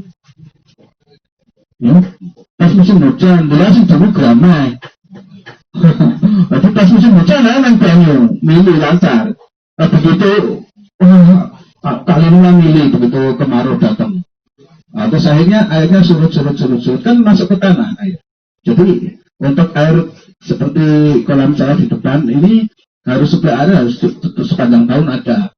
Kalau nggak ada ya jangan tanah tapi bawahnya di plaster. Nah sehingga kalau di plaster itu ada yang kedua itu kolam semen beton. Nah terus pastikan tidak ada kebocoran kalau beton. Makanya hati-hati sekali. Jangan cuma batako kemudian langsung diairi. Tapi batako itu diaci loh saya. Dilepo diaci. Ya, dilepo. Karena kalau cuma batako itu pasti akan bersurut. Akan surut juga itu nanti airnya. Ya. Nah, kemudian dasar kolam ada tampungan kotoran dan outlet gembosan. Jadi tampungan kotoran, kemudian ada gembosannya di situ. Artinya nanti kalau sudah kira-kira satu minggu itu kalau bisa digemboskan, karena kotoran nanti akan terbuang. Nanti kita akan kasih contoh di sana. Begitu outlet kita lepas, itu kotoran akan keluar. 1 menit aja nanti udah bersih, kita tutup lagi. Karena kotoran akan menempel di situ. Seperti kolam Pak Wayan yang saya bikin itu bulat, ya. Kemudian saya bikin lonjong ke tengah. Nah gembosannya ada di tengah. Jadi selalu kotoran masuk ke tengah situ.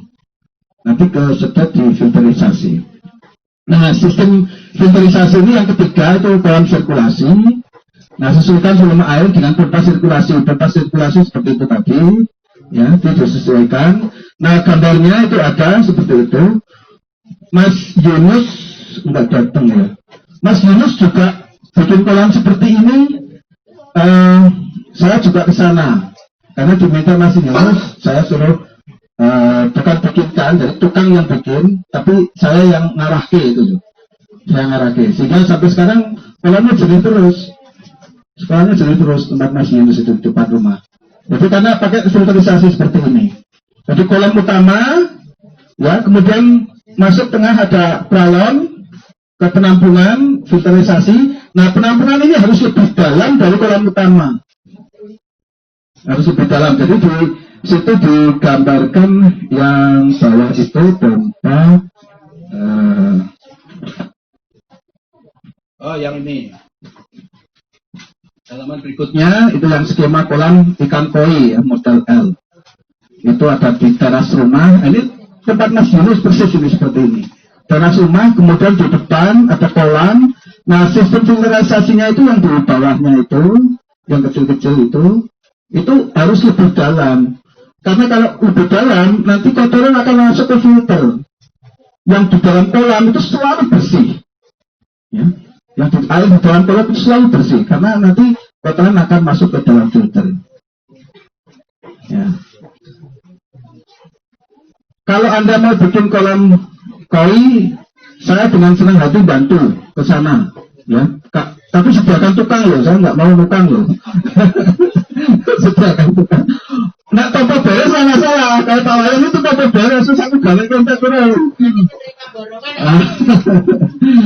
Nah, cuma misalkan saya sudah ada tukang kok, nanti saya datang ke sana tak arah ke tukang ini. Dan itu free ya, dan itu free, nggak usah ngasih apa-apa, sebenarnya ngopi bareng, mengenai seneng ini. Kemudian yang keempat, kolam polyflox punya saya di belakang itu ada kolam polyflox ya, sesuaikan dan kolam dengan lahan yang ada. Jadi biasanya bundar, bentuknya bundar polyflox biasanya, tapi ada yang persegi juga. Itu bahannya adalah polyethylene atau baliho yang itu saya bekas punyanya Setatur itu. Setatur pas terlepas itu ya, aku kok baliho gede banget, saya pakai sekarang untuk bikin kolam di belakang. Masih satu saja Setatur yang aku makanya rana ini menangi seta, aku baru lagi ngomong seta. Ya, kemudian sampingnya dikasih besi kolam, nah kemudian ditaruh di atasnya. Nah, kemudian yang kelima, drum. Pakai drum, ember, atau fiberglass. Fiberglass sudah jual sekarang 120.000. 120.000 itu sudah ada fiberglassnya, kemudian malah di tengahnya, di pinggirnya sudah dikasih untuk nanam kangkung gitu. Ya, sekarang sudah dijual itu di beberapa tempat saya lihat. Di Pasti kemarin juga saya lihat ada. Jadi pakai fiberglass atau ember. Ya. Ember, tapi ember jangan kecil-kecil banget ya. Nah, ember mengember monokuya ya, lelenya mah mati nih. Paling enggak 1 meter lah, 1 meter, 1 kubik ya. 1 kubik itu nanti bisa untuk bikin pembesaran lele. Tapi kalau cuma untuk pelihara, tidak untuk pembesaran loh, cuma untuk hobi aja enggak masalah. Ya, kecil enggak masalah, berkecil. Artinya kita beli yang sudah besar, taruh di situ, nanti butuh itu loh, butuh siji nah butuh besaran, mereka bersih saya mungkin bisa gede, saya jamin itu nggak mungkin bisa gede. Ya. 1 meter persegi berapa lele bagusnya? Kalau untuk tebaran normal itu 200 ekor ya. 200 itu kan itu normal. Cuma ada yang dipaksakan sampai 250, tapi dengan jaminan pakan dan jaminan air yang bagus. Ya. Jadi 200 ekor kalau lele ya, kalau lele. Ada lagi? Tapi yang bagus paling sekitar 100 saja udah bagus banget nanti. Artinya kita tinggal overland, barangnya serah orang mengkhawatirkan. Ya, kemudian ini tadi sudah kita bahas, semua bahan di formulase, M4, garam kosrok, kemudian dulamit, dan juga kotoran hewan. Setelah kita masukkan ke dalam kolam, itu nanti warna kolam akan berubah. Ya, setelah berubah baru kita masukkan ke kolam itu ikannya. Nah, kemudian kepadatan ini sudah ada Pak Adinto di situ, ya, kepadatan tebar yang keempat. Nah, ini ada kolam terpal juga yang bentuknya segi 4, ya. Segi 4 sekarang sudah banyak itu dipakai. Jadi tebar benih itu yang efektif itu per meter perseginya 200, itu efektif, ya. 200 ekor. Kalau nanti membesar. Kemudian yang kelima, membeli bibit jangan yang terlalu kecil, ya. Membeli bibit jangan yang terlalu kecil. Yang terlalu kecil itu yang pertama risikonya dia memang kunting. Dari petani itu memang sengaja itu kunting dijual di balai. Di gedenya sangat banget. Gitu. Makanya cari jangan yang terlalu kecil. Jadi cari paling enggak ukuran 9-10. Ya, saya nyari 9-10. Jadi 1 kilo kira-kira isi 60 ekor. 1 kilo isi 60 ekor. Kalau 1 kilo harganya sekitar sekarang kalau yang bibit paling sekitar 30-40 ribu ya. Berarti 1 ekornya kan sekitar 700 rupiah. 700 rupiah. Ya paling ukuran segitu. Kalau terlalu kecil banyak sekali risiko matinya. Kalau Anda belum pengalaman. Tapi kalau Anda sudah pengalaman nggak apa-apa. Yang kecil nggak apa-apa. Yang kecil nggak apa-apa. Nanti yang tahun belakang saya yang baru tebar itu yang sebelah kiri itu saya beli yang ukuran kecil cuma 57, kecil sekali.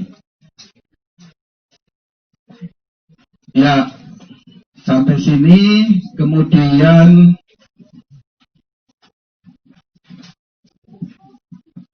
nah ini penyakit sekarang. Nah ini yang penting penyakit. Penyakit dan cara mengatasinya itu yang pertama untuk lele, ini kita konsentrasi di lele ya. Ini cacar kulit, itu bentuknya seperti itu. Kalau Anda lihat lele Anda mati, Anda cepat-cepat angkat ya, cepat-cepat angkat, dilihat. Ya. Itu ada cacar kulit seperti itu, bintik putih di sepanjang kulit ya.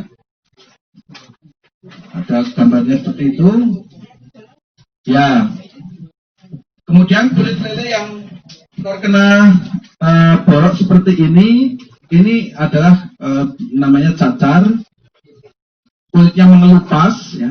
Pada bagian kepala dan ekornya itu biasanya mengelupas, kelihatan nanti. Grepes itu loh, ekornya itu bergrepes-grepes, oh grepes ya. Jadi grepes-grepes itu adalah cacar. Nah, kemudian nafsu makannya jadi menurun dia. Iya, karena ini cacar menular. Hati-hati Pak Samad, kalau udah ada kayak gini, ambil aja, goreng. Anda, Orang menulari apa itu? iya, enggak. Anda ya, kalau punya lele yang masih kecil, kok mau mati sudah mulai enggak agresif, terus mambang itu ya, jangan dibuang emang. Goreng enak loh itu. Benar, enggak ada, enggak apa-apa, karena ini cacar di hewan ini enggak masalah. Nanti kita bedati, kita bikin paya itu enak loh. Biasanya daripada dibuang, padahal sekilo loh. Wah, sekilo loh misalnya. Udah, kita ambil, kita cuci bersih, kita bikin paya. Jangan dibuang, kasih eman-eman. Lumayan, sekilo 30.000 yang masih kecil seperti ini. Ya. Nah, kemudian menggantung di permukaan, ya, menggantung permukaan. Kemudian penyakit ini namanya berasal dari virus yang Aeromonas hydrophila namanya. Ini bakteri ya. Kemudian cara pencegahannya yaitu dengan membuat ramuan dari daun pepaya. Jadi daun pepaya itu bagus sekali untuk pelihara lele, pengobatan, dan juga mengkudu. Ya, mengkudu. Tapi ini kita bikin dari daun pepaya yang ditumbuk halus, ya. Kemudian dicampur dengan mengkudunya apa pace. Nah, pace yang sudah mau bosok itu loh. Jangan yang masih mentah. Yang sudah masak betul. Nah, iso harus dibawa itu. Pace apa daunnya? Pacenya. Nah, ya bau sekali betul. Itu amonia sebetulnya. Ya. Kemudian dicampur dengan daun pepaya. Daun pepaya daunnya, ya. Ditumbuk, ya. Kemudian dikasih bawang putih dan daun sirih. Saya juga ada. Ini daun sirih. Ditumbuk, ya. Karena sirih mengandung antibiotik. Nah, kemudian setelah bawangnya itu sebetulnya appetizer untuk nafsu makan, ya. Sehingga nanti itu kan dimakan sebagian, lele itu akan mengobati dari dalam. Ya. Jadi bawangnya untuk nafsu makan si lele. Makanya pemancing ini siapa yang jadi angler di sini? Pemancing itu biasanya kalau bikin pakan untuk mancing itu campurannya bawang. Ya, bawang ditumbuk dengan roti klik atau ketela atau apa, getuk atau apa ya. Itu. Kemudian ada penyakit lain yang kedua, yaitu namanya jamur lele. Nah, umumnya jamur lele ini karena lele memang sudah sakit sebetulnya. Jadi dari bawahnya dari sana itu sudah membawa sakit ya, jamur biasanya. Sehingga si lele ini akan juga menularkan ke teman-temannya yang ada di kolam itu, sehingga ya daya tahannya juga menurun ya. Kemudian si lele juga malas-malas bergerak itu. Ciri khas lele sehat itu senang naik turun itu lele sehat. Ya. Kalau udah malas-malasan gelibak itu udah kena jamur. Nah, kalau dipegang itu biasanya akan ada bintik-bintik jamur. Nah, gejalanya terlihat pada tubuh yang dipenuhi dengan ya kayak benang halus menyerupai kapas ya, bintik-bintik putih itu. Nah, kemudian mengobatinya ini dengan ramuan garam dapur 1 kilo ya, per 25 meter persegi. Jadi nek meng cilik ya sak sendok makan ya cukup. Ya, jangan terlalu banyak. Kemudian cuka juga 1 sendok teh itu ya, sudah cukup 1 sendok gula itu, cukanya dicampurkan dalam air di ember ya. Setelah sudah campur lalu semuanya baru dimasukkan ke dalam kolam. Itu untuk jamur. Ya. Bedanya dengan yang tadi dengan cacar. Kalau cacar itu lelenya itu banyak merata. melepuhnya itu merata di tubuh. Tapi kalau jamur itu biasanya cuma di kepala atau biasanya di insang di bawah ini pernapasan itu ya. Itu ada kayak kapas gitu. Kayak kapas semburat kecil itu biasanya. Bedanya di situ. Nah, ada lagi parasit ini yang ketiga. Nah, parasit ini ada di badan sebelah samping. Badan sebelah samping itu melepuh-melepuh itu loh. Melepuh-melepuh. Jadi dari depan sampai belakang itu melepuh-melepuh. Itu adalah parasit. Nah, parasit ini yang menyebabkan lele itu menggantung tadi di permukaan. Di permukaan lele menggantung. Nah, ini ciri-ciri karena dia menyerang di kulit dan di insang biasanya. Insang itu diserang sehingga dia tidak bisa menyimpan oksigen lagi, sehingga dia butuh oksigen terus dari udara, sehingga dia menggantung. Nah, cara penanganannya kalau sudah seperti ini, wegah menangani kolame ya dijifuku digoreng itu tadi. Ya. Tapi kalau ingin menangani ya siapkan buah mengkudu yang sudah matang. Kemudian remas buah tersebut lalu masukkan ke dalam kolam. Biarkan sebentar buahnya menyatu dengan air kolam. Tunggu hingga beberapa jam, kemudian ikan biasanya akan sembuh. Neng boleh pace kan ora?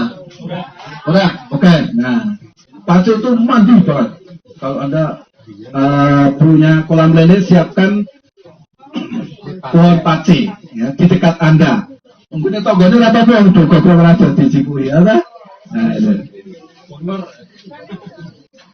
Ya, kemudian yang berikutnya ini lele kembung. Ya, lele kembung. Itu sing masak anu siap burung lagi. Burung. Iya. Kembali pada penyakit cacar tadi ya. Obatnya yang di atas ya. Penyakit nyatanya itu lele itu dengan bahan nyata itu dia juga lahap itu apa itu bisa untuk meredakan.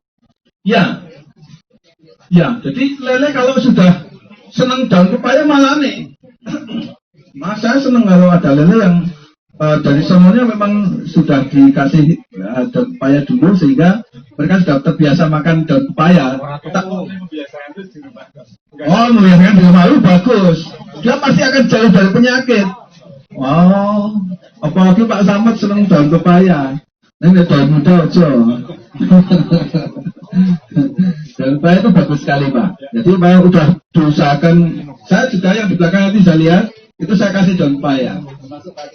Ya, paten juga bagus. Karena gini, ikan kalau yang bersisik itu proteksinya itu dari sisiknya. Begitu sisik satu mengelupas, ini riskan sekali kena penyakit. Grameh contohnya ya Pak Samad ya, dengan pelihara grameh. Itu kalau pas pemindahan kok ada yang terkelupas satu aja sisiknya, wah wes harapannya mas kemut-kemut gitu, harus utuh. Makanya dalam jarak jauh kalau grameh itu mau dipindahkan, itu biasanya pakai debok. Di daerah Mas Muhandis ini ya, daerah Kulon itu kalau mau di Banjarnegara mau dipindah ke Jogja, itu grameh itu dimasukkan dalam debok pisang itu, kemudian ditakep. Jadi ini gramehnya, ini debok pisang ya, taruh di dalam takep gini terus jilet, lembab terus, dan dia tidak gerak, ya, tapi tetap masukkan dalam air, tidak gerak dan tidak bergesekan. Jadi kalau saya bawa induk biasa seperti itu, saya masukkan ke daun pepaya pelepah pepaya itu, debok. Ya. Jadi kalau lele dan patin itu lendirnya, jadi di kulit itu selalu ada lendirnya, makanya lele itu lunyu banget. Ya yiyip, lubrikan. Jadi lele, belut, patin, ya, sidat itu dia tidak punya sisik, sehingga proteksinya ada menggunakan lendir yang ada di pinggir. Nah, di saat dia tidak lendirnya itu tidak bagus, terkena jamur, terkena parasit atau apa saja, sehingga lendirnya tidak bisa menutupi kulitnya, itulah yang menyebabkan timbulnya penyakit. Penyakitnya itu karena di situ. Ya, kemudian yang keempat ini lele kembung.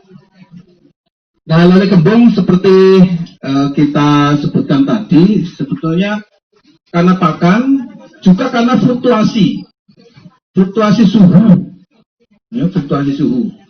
Makanya saya sangat menyarankan, kalau Anda mau menjeguki lele, menyemplungkan lele ke kolam, cari waktu sekitar jam 9 pagi. Ya, jam 9 pagi itu paling bagus. Karena jam 9 pagi, suhu dari air, ya, itu sudah mulai terkena sinar, dan sudah agak menghangat.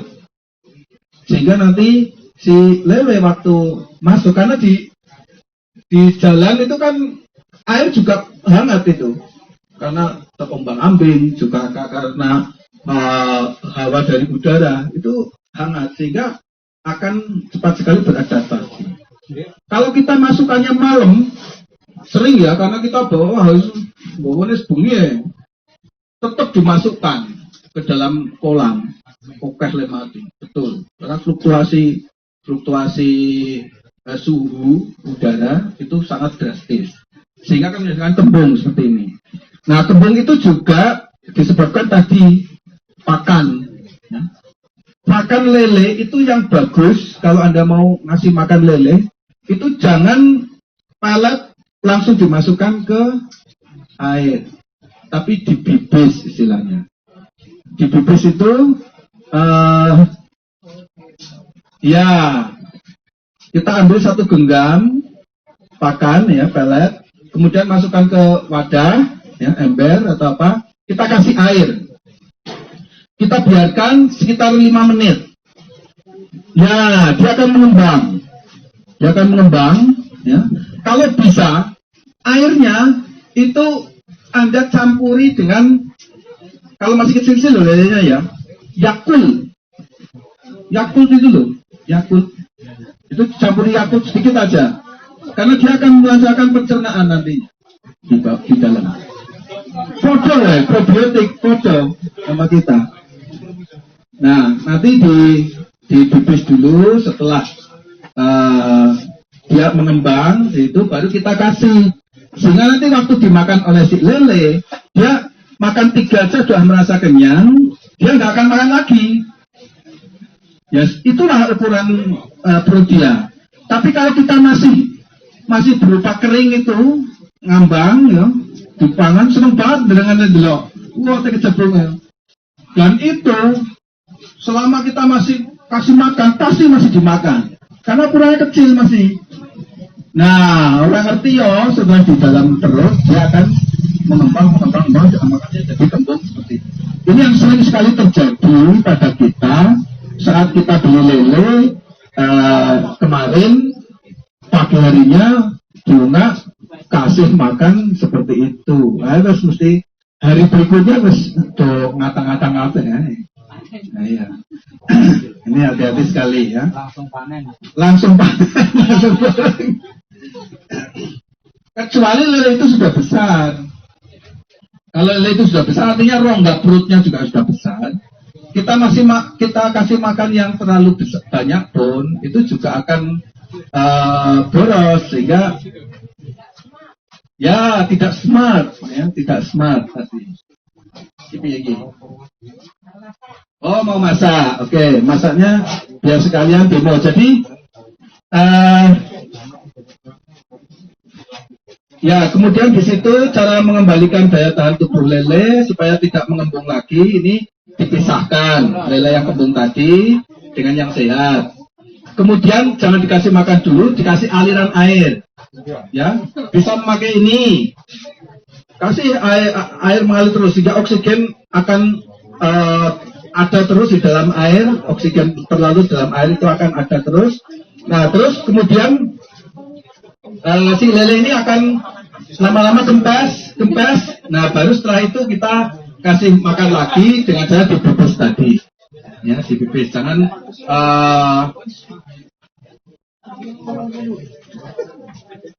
kita kasih makan langsung. pelet dari warung. Kemudian yang kelima, ini muncul bintik putih di permukaan kulit dan juga insang. Ya, yang kelima, ini pemicu dari penyakit ini suhu. Jadi suhu. Makanya lele itu kalau di kolam itu masih hitam, tapi begitu dilempar ke pasar itu akan muncul bintik-bintik putih. Anda sering perhatikan ya, kalau di bakul itu kan akan itu karena suhu. Dia akan menyesuaikan dengan suhu sekitarnya, tapi nggak kuat, sehingga akan muncul bintik putih. Nah itu kalau misalkan dia mau dipelihara lagi, cepat-cepat masukin ke kolam dengan suhu yang ideal. Karena kalau cepat di wadah itu ya dia akan mati lama-lama. Karena suhunya udah nggak sesuai dengan yang dia habitat aslinya. Ya.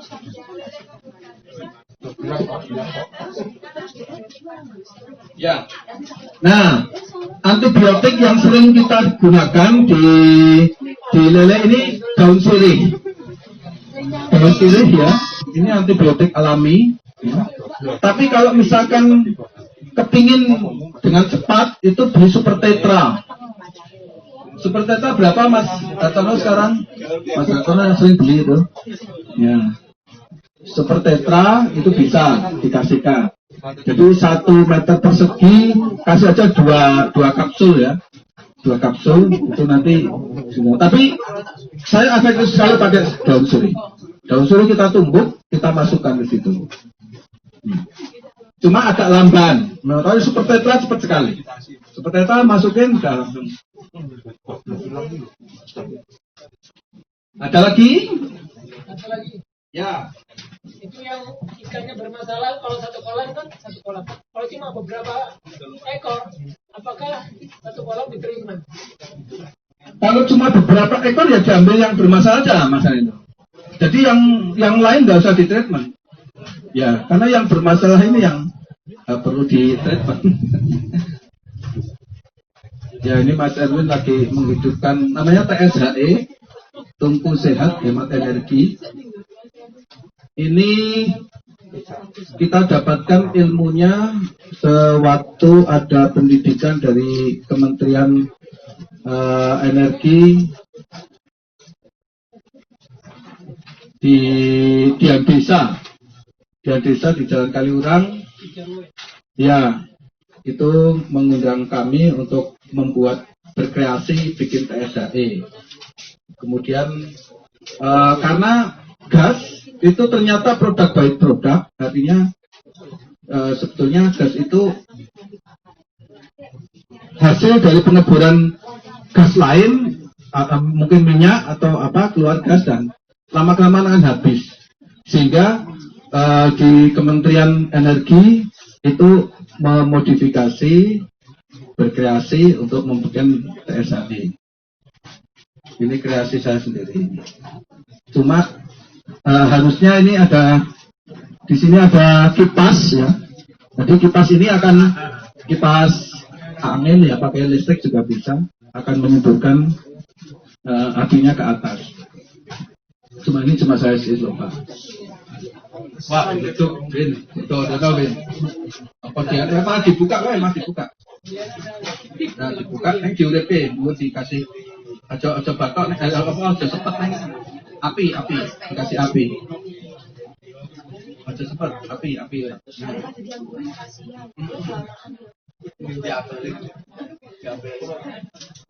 Ya, kemudian yang terakhir penyakit kuning. Penyakit kuning yang keenam. Nah, penyakit kuning podowong ya.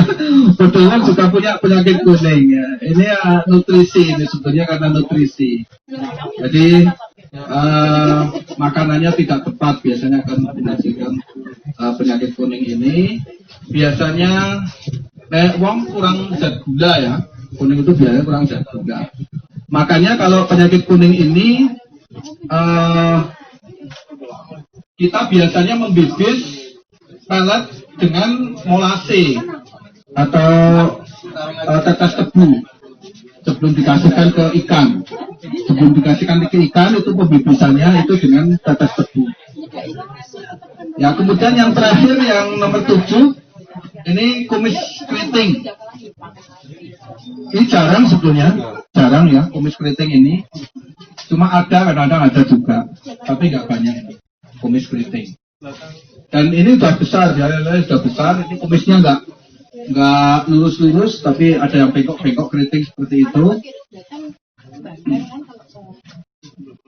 Tapi ini jarang sekali ini yang nomor 7. Ini juga pengobatannya pakai antibiotik karena itu kena jamur juga. Nah, kemudian kita masuk ke tanaman aquaponik.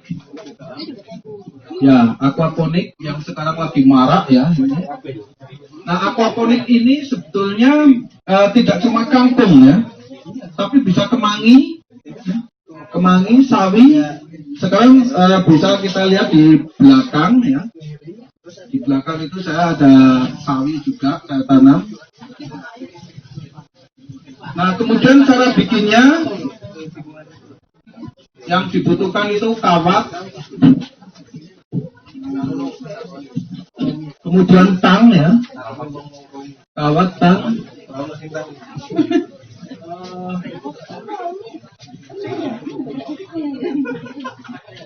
Mas Erwin, tolong ambilkan kawat.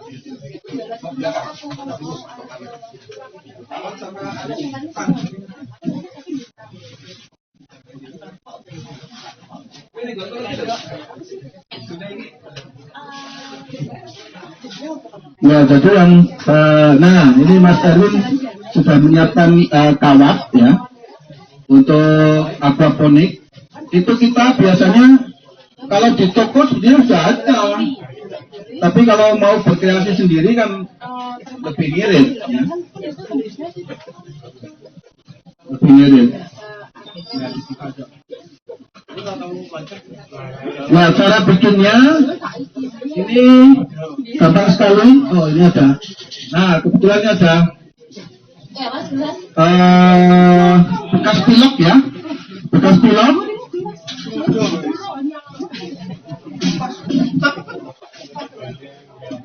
Nah, ini caranya coba diputar di bekas pilok ini ya. Kalau sudah ketemu ujungnya, ini cuma tinggal dipuntir. Nah, ini dipuntir seperti ini. Kalau sudah dipuntir seperti ini pasti pas. Coba lihat, ada botol aqua nggak? 14. Nah, ini pasti pas. Nah, ini cuma tinggal dipotong. Tuh. Nah, ini sudah jadi, cuma ini tinggal dilobak-lobak, kemudian dicacalke di media kolam, pinggir kolam. Jadi gampang sekali. Silakan kalau Anda ingin coba ya. Bekas pilok pasti pas. Kalau bekas pilok pasti pas. Ini iya. Ambil aja pilok yang lain, sama aja ini. Dipuntir gini. Ini juga pasti pas. Tumpang sari ini kami tumpang sari dengan ikan.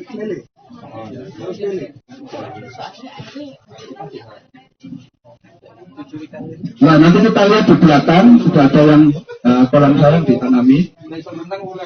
Nah, kemudian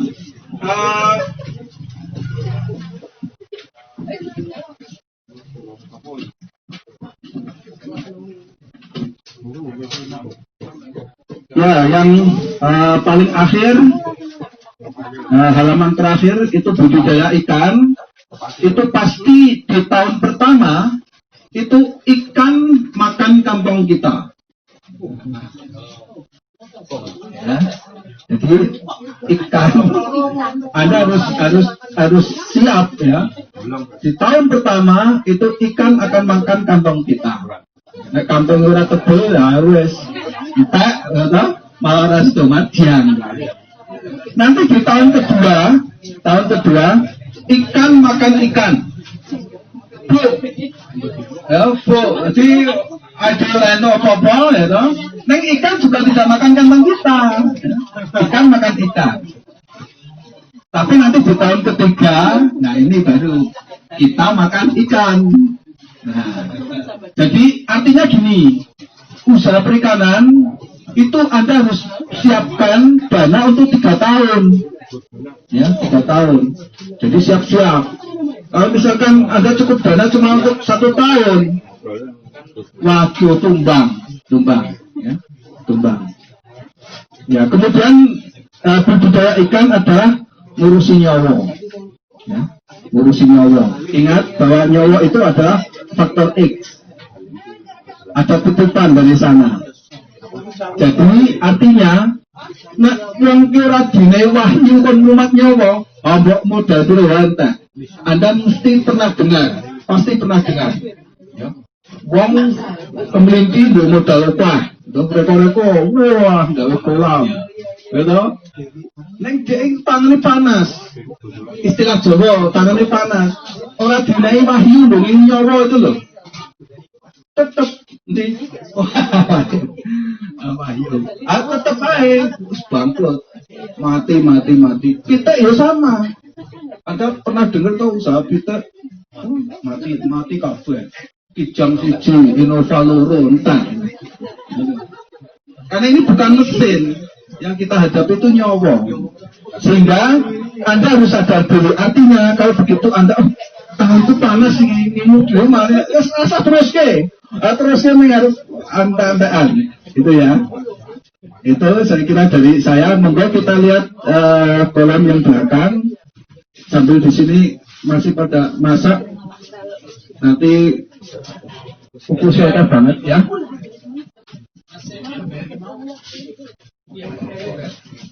Ada sirkulasinya atau cuma air saja kasih ikan.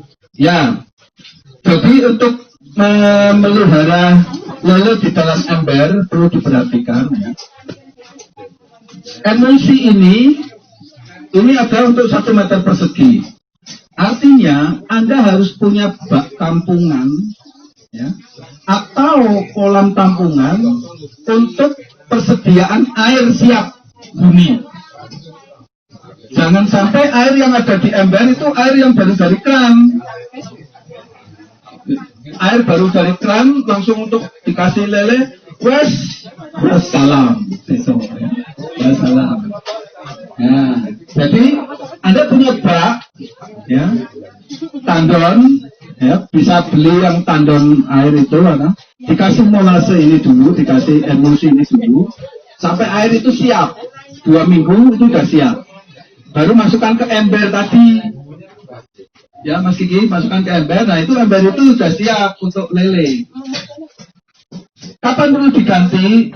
Kalau di bawah nggak ada gembosane, klani, nah, jadi bagusnya itu di bawah ada keran. Jadi nanti kan ikan itu kan makan. Nah, kotorannya di bawah. Nah, itu gembosane dilepas, nanti kotorannya akan keluar. Kira-kira kotoran udah keluar semua, udah dirapetin, dikasih sejumlah yang keluar tadi airnya. Tapi air yang dari itu tadi, tandon tadi, jangan air baru ya, jangan air baru. Karena air baru, Mbak Dian yang udah nyoba, ya, mati. Oh enggak, wah bagus airnya berarti. Bagus.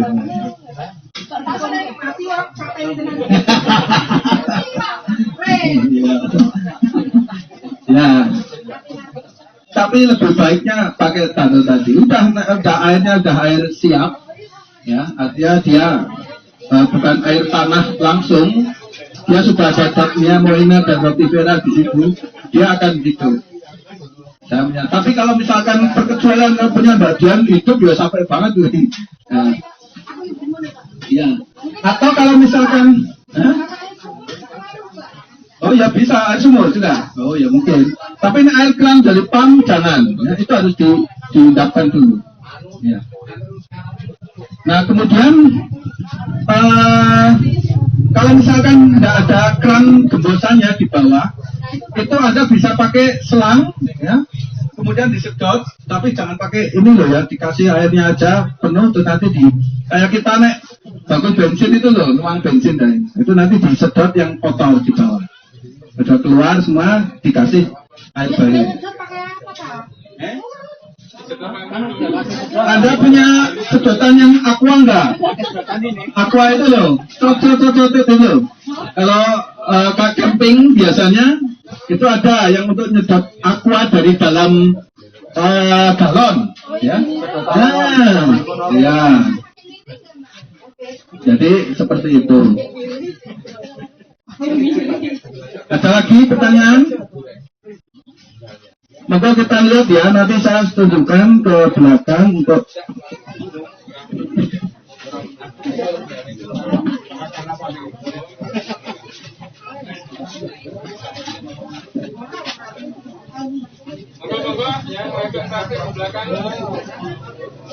Tertarik praktek?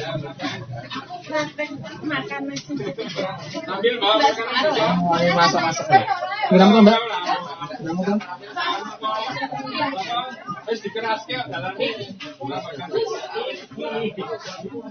Pak Rahman kok nggak jadi ikut ya? Pak Rahman kok nggak jadi ikut? Pak Rahman kok nggak jadi ikut? Bukan JT toh. Oh, opening ya? Yes. Besok gede.